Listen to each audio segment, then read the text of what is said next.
अस्सलाम वालेकुम जी, welcome to another video. आज की वीडियो हमारी एक बड़े अहम और ख़ास टॉपिक के ऊपर है। इस टाइम जो सिचुएशन चल रही हैं उसके ऊपर हर बंदे को इस चीज़ का नॉलेज लाजमी होना चाहिए। टॉपिक ये है कि फ़ॉरेन ऑफिस की जो आप अटेस्टेशन करवाते हैं वो आप कैसे चेक कर सकते हैं कि वो ओरिजिनल अटेस्टेशन है या फेक अटेस्टेशन है। जी बिल्कुल, पाकिस्तान में इस टाइम ओरिजिनल अटेस्टेशंस भी हो रही हैं और फेक अटेस्टेशंस भी हो रही हैं। अगर तो आप फॉरेन ऑफिस में खुद जाके अटेस्टेशन करवाते हैं तो वो ऑब्वियसली वो ओरिजिनल ही होगी। जब आप किसी के थ्रू आप फॉरेन ऑफिस की अटेस्टेशन करवाते हैं तो उसको वेरीफाई कैसे करना है कि ये ओरिजिनल अटेस्टेशन हुई है या फेक अटेस्टेशन हुई है। तो इंशाल्लाह इस वीडियो में मैं आपको ये प्रैक्टिकली मैं आपको दोनों के लिंक्स भी दिखाऊंगा कि ये कैसे आप वेरीफाई उसको कर सकते हैं ख़ुद से, और जो ओरिजिनल है उसकी क्या पहचान है, जो फेक है उसकी क्या पहचान है। वीडियो को एंड तक लाजमी देखा करें, कंप्लीट देखा करें ताकि आपके सारे पॉइंट्स उस बारे में क्लियर हो जाएं, और चैनल को लाजमी सब्सक्राइब कर दिया करें। तो वीडियो स्टार्ट करते हैं।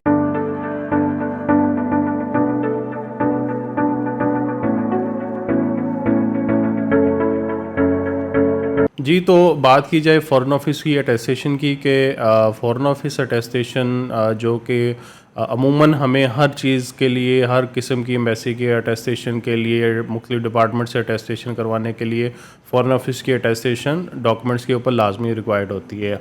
डॉक्यूमेंट्स में हमारी डिग्रीज़ भी आ जाती हैं, मैरिज सर्टिफिकेट भी आ जाता है, बर्थ सर्टिफिकेट, डिप्लोमास, मार्कशीट्स, इसी तरह की बेशुमार डॉक्यूमेंट्स हमारे आ जाते हैं जो फ़ॉरेन ऑफिस की जिनके ऊपर अटेस्टेशन हमें लाजमी रिक्वायर्ड होती है। फ़ॉरेन ऑफिस की अटेस्टेशन जो कि 2018-19 से पहले मैनुअल अटेस्टेशन होती थी, उस सूरत में तब ये होता था कि जो भी अथॉरिटीज़ हैं उनके पास जो प्रोटोकॉल या असिस्टेंट प्रोटोकॉल ऑफिसर्स होते थे उनके साइंस के स्पेसिमम उनके पास जाते थे। तो जब कोई डॉक्यूमेंट्स की वेरिफिकेशन के लिए वहाँ पे डॉक्यूमेंट जाता था तो वो साइन मैच करते थे। कहने से मुराद यानी कि अगर आप किसी एम्बेसी में अपना कोई डॉक्यूमेंट अटेस्ट करवाने के लिए भेजते थे तो आपके जो डॉक्यूमेंट के ऊपर अटेस्टेशन हुई होती थी फ़ॉरेन ऑफिस की तरफ से, तो वो उनके पास उस प्रोटोकॉल ऑफिसर के या असिस्टेंट प्रोटोकॉल ऑफिसर्स के साइंस मौजूद होते थे। तो फिर वो साइन के साथ उसको टैली करके उसकी वेरिफिकेशन को चेक करते थे। तो उसके बाद क्योंकि उसमें काफ़ी ज़्यादा प्रॉब्लम आना शुरू हो गई थी, मैनुअल एक था प्रोसेस, तो उसके बाद उसको कंप्यूटराइज़ कर दिया गया और क्यूआर कोड की स्टैम्प को लाजिम कर दिया गया। जैसे फिर इसको सिस्टम को इन्होंने चेंज किया, कंप्यूटराइज़ की तरफ लेकर आए, तो उसमें इन्होंने फिर क्यूआर कोड की स्टैम्प को लाजिम करार दे दिया कि अब जितनी भी फ़ॉरेन ऑफिस की अटेस्टेशंस होती हैं उसमें मैनुअल स्टैम्प्स अलावा उस पर क्यूआर कोड का एक स्टैम्प टिकट लाजमी लगता है, और उस टिकट के थ्रू ही उस डॉक्यूमेंट की वेरिफिकेशन एम्बेसीज़ वाले और या मुख्तलिफ जो भी डिपार्टमेंट जहाँ पे भी आप रजिस्ट्रेशन करवा रहे हैं वो लोग उसी क्यूआर कोड की मदद से ही डॉक्यूमेंट्स को आप वेरीफाई करते हैं। अच्छा, अब होता ये है कि जब आप ख़ुद से फ़ॉरेन ऑफिस में अटेस्टेशन के लिए जाते हैं तो फ़ीस वगैरह प्रोसेस का जो भी उनका प्रोसेस होता है उसको आप फॉलो करते हुए डॉक्यूमेंट को अटेस्ट करवा लेते हैं। उसके ऊपर क्यूआर कोड की एक स्टैम्प लग जाती है। आपके मोबाइल में क्यूआर कोड स्कैनर होगा, ठीक है, अगर नहीं है तो आप प्ले स्टोर के साथ आप उसको इजीली डाउनलोड कर सकते हैं किसी भी किस्म के स्कैनर को, और आप उस डॉक्यूमेंट को वेरीफाई कर सकते हैं क्या यहाँ से फ़ॉरेन ऑफिस से अटेस्टेशन के बाद। अच्छा, जब आप फ़ॉरेन ऑफिस के क्यूआर कोड को आप स्कैन करते हैं तो स्कैन करने के बाद आपके सामने एक लिंक आता है। उस लिंक आप ये स्क्रीन के ऊपर देख रहे होंगे कि ये एक लिंक के पिक्चर मैंने शेयर की हुई है। अच्छा, जो फ़ॉरेन ऑफिस का ओरिजिनल लिंक है ना वो है cons.mufa.gov.pk। ये है मेन वेबसाइट। उसके अलावा जब जहाँ पे पीके है, पीके के बाद स्लैश लाजमी है, स्लैश आ जाएगी, उसके बाद जो भी डायरेक्टरी के उनके लिंक्स होंगे वो होंगे। लेकिन जो फ़ॉरेन ऑफिस की ओरिजिनल वेबसाइट है वो सिर्फ यही है, cons.mufa.gov.pk। इसके अलावा अगर आप इसको स्कैन करते हैं, अमूमन जब आप ख़ुद से वेरीफाई करवा कर लाएंगे फ़ॉरेन ऑफिस में डायरेक्टली ख़ुद जाके, तब आपके 100% मतलब समझ लें कि 99% चांस होते हैं कि आपके ये अटेस्टेशन जो होगी वो ओरिजिनल ही होगी।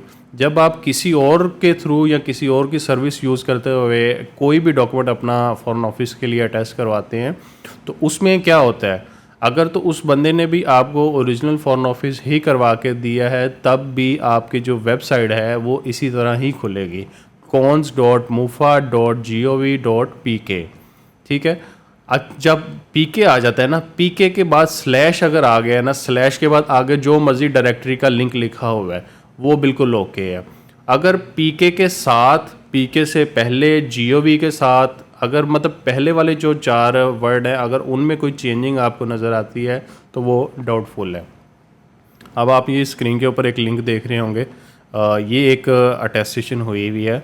इसको जब मैंने QR कोड स्कैन किया तो इस क्लाइंट का कहना था कि जी मैंने खुद से फॉरेन ऑफिस में जाके अटेस्टेशन करवाई है। मुझे थोड़ा अटेस्टेशन में डाउट था, मैंने इसका QR कोड स्कैन किया।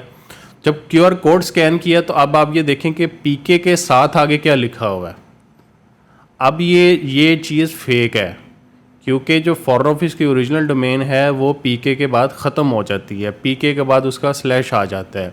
जबकि जितनी भी और लोग बाहर से किसी और से अटेस्टेशन करवाते हैं डॉक्यूमेंट्स की, तो अमूमन उसमें ज़्यादातर लोगों को वो फेक अटेस्टेशन करवा के देते हैं। तो ये एक ही एग्जांपल मैंने आपको दिखा दी। अब आप ये एक और वेबसाइट देखें, ये एक और बंदे का QR कोड मैंने स्कैन करके देखा तो उसके ऊपर ये वेबसाइट आई है, तो ये भी वेबसाइट का लिंक ये भी फेक है।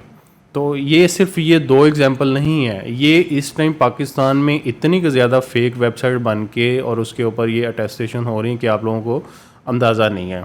अगर आप कोशिश सबसे पहले ये किया करें कि आप खुद से फॉरेन ऑफिस की अटेस्टेशन करवाएं। अगर आप खुद से फॉरेन ऑफिस की अटेस्टेशन नहीं करवा सकते, किसी की सर्विस यूज़ करते हैं अटेस्टेशन की, तो ये QR कोड को आप लाजमी वेरीफाई कर लिया करें। ये बहुत ही आसान और इन्होंने फॉरेन ऑफिस वालों ने कर दिया हुआ है कि आप किस तरह इसको स्कैन करके चेक कर सकते हैं। अच्छा, अब एक और चीज़ इसमें बताता हूँ।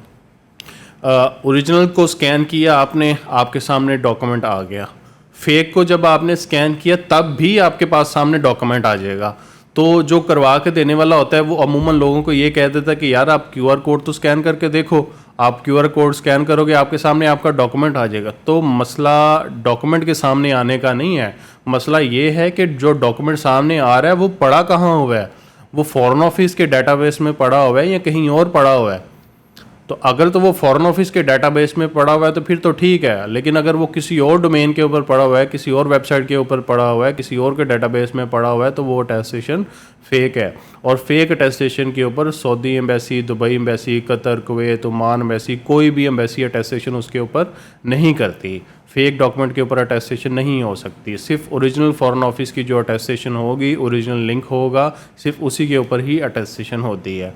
तो ये आप इसको इजीली, आप कोई भी डॉक्यूमेंट किसी से भी अटैच करवाते हैं, QR कोड अपना लाजमी चेक किया करें, वो आपका हक है। सर्विस चार्जेस नो डाउट वो जो भी आपसे चार्ज करे वो आपका उसका मैटर है, लेकिन अटेस्टेशन की अगर उस बंदे ने आपके साथ ओरिजिनल की बात की है तो ओरिजिनल ही अटेस्टेशन उसके ऊपर होनी चाहिए। QR कोड के साथ अपने डॉक्यूमेंट को स्कैन करके लाजमी चेक कर लिया करें। अमूमन ये भी हो जाता है कि QR कोड समटाइम जब फॉरेन ऑफिस से अटेस्टेशन करवाते हैं तो लिंक तो सामने आ जाता है, लेकिन जब आप लिंक ओपन करते हैं तो सामने डॉक्यूमेंट नहीं खुलता। तो वो उस सूरत में होता ये है कि फॉरेन ऑफिस में या तो वो डॉक्यूमेंट अपलोड नहीं हुआ होता या डॉक्यूमेंट अपलोड होते वक्त कोई मिस्टेक उनसे हो गई होती है, तो वो उनका QR कोड इनवैलिड आ रहा होता है। हालांकि वेबसाइट ओरिजिनल होती है, सब कुछ ठीक होता है, लिंक ओके होता है, लेकिन वो अमूमन ये फॉरेन ऑफिस की तरफ ये एक छोटी सी मिस्टेक होती है, वो हो जाती होती है। वो आप ये दूसरी मेरे चैनल पे वीडियो पड़ी होगी कि आप अगर ये एरर आपके सामने आ रहा है, डॉक्यूमेंट अपलोड नहीं हुआ हुआ, तो आप उसको कैसे रिजॉल्व कर सकते हैं। तो ये दोनों डिफरेंस हैं फॉरेन ऑफिस की ओरिजिनल अटेस्टेशन में और फॉरेन ऑफिस की फेक अटेस्टेशन में।